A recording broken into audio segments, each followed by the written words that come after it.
बिस्मिल्लाहिर्रहमानिर्रहीम। अस्सलाम वालेकुम। कुकिंग विद मोनी के साथ मैं हूँ मोनी अरशद। अल्लाह ताला आप सबका हामी नासिर हो।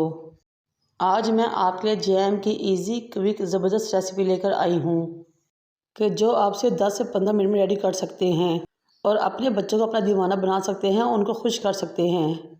ये स्ट्रॉबेरी क्रश जैम बहुत ही ज़बरदस्त और बहुत ही टेस्टी रेडी होता है। एक फ्राई पैन ले, उसको चूल्हे पर रखे। फिर मैंने 1 कप स्ट्रॉबेरी ली, उसको धोया साफ़ किया और स्लाइस में स्ट्रॉबेरी काटी और इसके अंदर डाल दी। साथ ही मैंने इसमें 2 कप भर के चीनी की शामिल कर दिए। अगर आप इसको ज़्यादा मकदार में बनाना चाहते हैं तो आप इस क्वांटिटी को डबल या अपनी मर्ज़ी से बढ़ा सकते हैं। फिर मैंने इसमें हाफ़ कप पानी शामिल कर दिया ताकि हमारी चीनी मेल्ट हो जाए। इसके नीचे फ्लेम हमने मीडियम टू लो रखनी है और चम्मच को हिलाते रहना है यहाँ तक तमाम चीनी पिघल जाएगी। अब आपने इसको 15 मिनट के लिए पकने के लिए छोड़ देना है।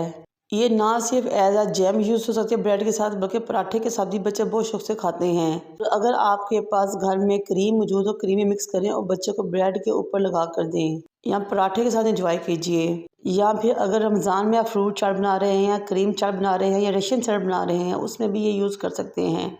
आपकी हर चीज़ के टेस्ट को ये दुबारा कर देगा।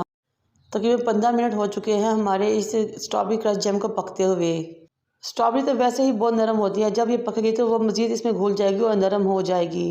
अब ये रेडी हो चुका है। इसके नीचे फ्लेम ऑफ करेंगे और इसको उतार लेंगे और ठंडा होने के लिए रख देंगे, क्योंकि अभी ये थोड़ी सा आपको लिक्विड फॉर्म में नज़र आ रहा है, लेकिन जब ये मज़ीद ठंडा होगा तो मज़ीद गाढ़ा हो जाएगा, बिल्कुल जैम की शक्ल तैयार कर जाएगा। फिर आप इसको किसी भी जार में डाल लें और बंद करके फ्रिज में रख दें और इसको इस्तेमाल करें। ये तकरीबन 1 महीने तक हम यूज़ कर सकते हैं और ख़राब भी नहीं होगा। लेकिन अगर आप इसमें थोड़ा सोडियम बेंजोएट डाल दें, जो कि बाज़ार से आम मिल जाता है, जिससे इस तरह की चीज़ें काफ़ी लंबे अर्से तक ख़राब नहीं होती।